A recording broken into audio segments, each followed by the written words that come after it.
What if the fountain of youth wasn't hidden in laboratories, but hanging quietly in orchards, waiting to rebuild what time has taken from your muscles? There comes a moment in every human life, usually somewhere between the 60th and 70th year, when the body begins whispering truths we would rather not hear.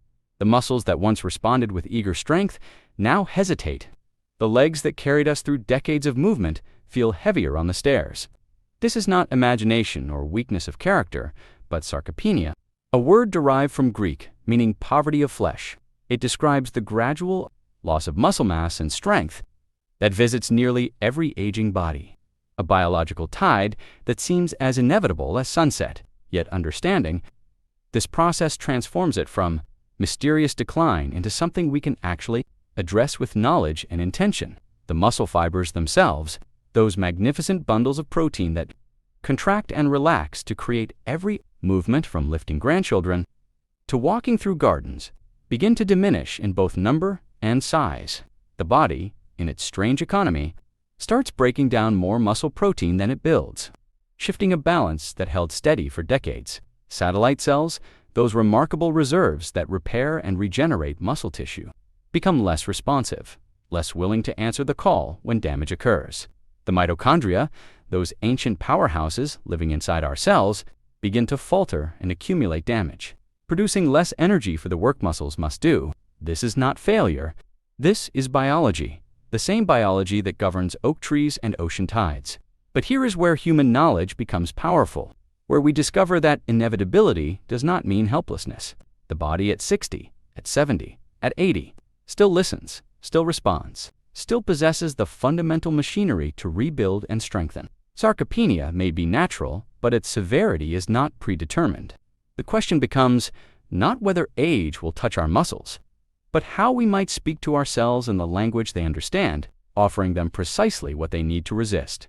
The pomegranate has existed for thousands of years, its ruby seeds, treasured across civilizations that knew nothing of molecules or mitochondria, yet somehow recognized its power. Today we understand why. Inside those jeweled arils lies a remarkable compound called elegitanin, which by itself does nothing extraordinary. But when it meets the bacteria living in our intestines, those microscopic allies that outnumber our own cells, something almost magical unfolds. These bacteria transform elegitanins into a molecule called urolithin, and this is where the story of muscle preservation truly begins. Urolithin that possesses a singular talent that scientists have only recently begun to appreciate. It activates a process called mitophagy, which sounds technical but describes something beautifully simple. Our mitochondria, those energy factories inside every muscle cell, accumulate damage over decades of faithful service. They become inefficient, producing less power, generating more harmful byproducts. The cell needs to clear away these worn mitochondria and replace them with fresh, vigorous ones. This is the recycling program that keeps cellular power plants running cleanly. As we age, this recycling slows dramatically, leaving muscle cells struggling with damaged, underperforming mitochondria. Urolithin rekindles this recycling fire. It signals the cell to identify damaged mitochondria, engulf them, break them down, and stimulate the creation of new ones. The muscle fiber suddenly has access to efficient energy production. Again, strength becomes possible where fatigue had settled. Studies observing older adults who consumed pomegranate regularly showed measurable improvements in muscle function, not through mysterious forces, but through this elegant biological renewal. The fruit does not perform miracles. It simply reminds aging cells of capabilities they had begun to forget, offering the precise molecular key that unlocks doors to mitochondrial rejuvenation and muscular. When scientists isolate a single compound from a fruit and place it in a capsule, they capture one note from a symphony and expect it to carry the entire melody. This reductionist approach, while sometimes useful, misses something fundamental about how nature designs nourishment. A pomegranate is not merely a delivery vehicle for it is a complex matrix of hundreds of compounds working in concert, each influencing how the others behave in our bodies. The fiber slows absorption, allowing compounds to reach different parts of the digestive system at optimal times. The vitamin C enhances the stability of delicate polyphenols. The natural sugars provide energy that helps cells utilize the beneficial compounds more effectively. There exists an intelligence in whole foods that we have barely begun to comprehend. The synergy between components creates effects that isolated supplements cannot replicate. When you consume pomegranate seeds, you receive not just elagitanins, but anthocyanins that reduce inflammation, punicic acid that supports cellular membranes, and minerals that participate in thousands of enzymatic reactions.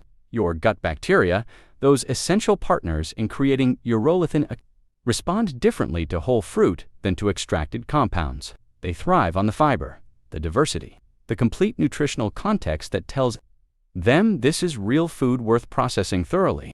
This is not to dismiss supplementation entirely, but to recognize a hierarchy of wisdom. The body has spent millions of years learning to extract nutrition from fruits, vegetables, seeds, and other whole foods. It recognizes them, trusts them, knows how to dismantle them efficiently, and use every component.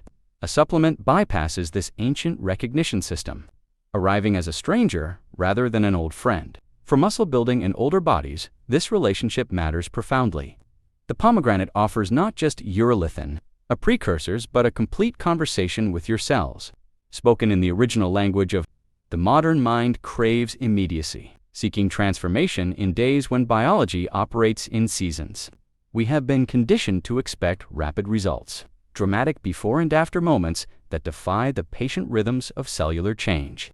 But muscle regeneration in aging bodies does not happen through sudden revelation. It unfolds through quiet, persistent communication between the foods we eat and the trillion cells that comprise our physical being. A single pomegranate consumed once creates a momentary spike of beneficial compounds. A brief conversation quickly forgotten. Daily consumption over weeks and months becomes a sustained dialogue, a reliable signal that teaches cells to shift their behavior permanently. Consider how muscle protein synthesis responds to consistent nutritional input. Each time urolithin A appears in your system, it activates mitophagy pathways, clearing damaged mitochondria and stimulating new growth. But one activation creates minimal lasting change. The body needs repetition, the same beneficial signal arriving day after day, before it begins to reorganize its priorities. Satellite cells that have grown dormant start to wake. When they receive steady encouragement, mitochondrial biogenesis, the creation of fresh energy factories, requires sustained activation before becoming the new normal, rather than a temporary response. This rhythm mirrors natural cycles we observe everywhere in living systems. Trees do not grow strong in a single summer. Rivers do not carve canyons in a season. The rebuilding of muscle tissue after 60 requires the same patient accumulation of small daily improvements. A half cup of pomegranate seeds each morning, or a glass of pure pomegranate juice, becomes not a dramatic intervention, but a gentle, persistent reminder to your muscles that strength still matters, that you are still invested in their vitality. 3 months of this consistency produces measurable changes in muscle function. 6 months builds momentum that becomes self-sustaining. The fruit works not through force, but through knowledge. Without application remains abstract philosophy. Beautiful perhaps, but ultimately powerless to change the lived experience of an aging body. The question then becomes not whether pomegranate can help rebuild muscle, but how to weave this understanding into the fabric of daily life, without burden or complexity. This is where theory must bow to practicality, where scientific insight meets the reality of breakfast tables and grocery store aisles and the simple human desire for food that brings pleasure alongside benefit. A whole pomegranate sits on the counter, its leathery skin concealing those glistening seeds within. Opening it becomes a small ritual, a few minutes of gentle work that connects you to the nourishment you are choosing. The seeds can scatter across morning yogurt, their tart sweetness cutting through creamy blandness. They can blend into smoothies alongside berries and greens, their flavor both sharp and subtle.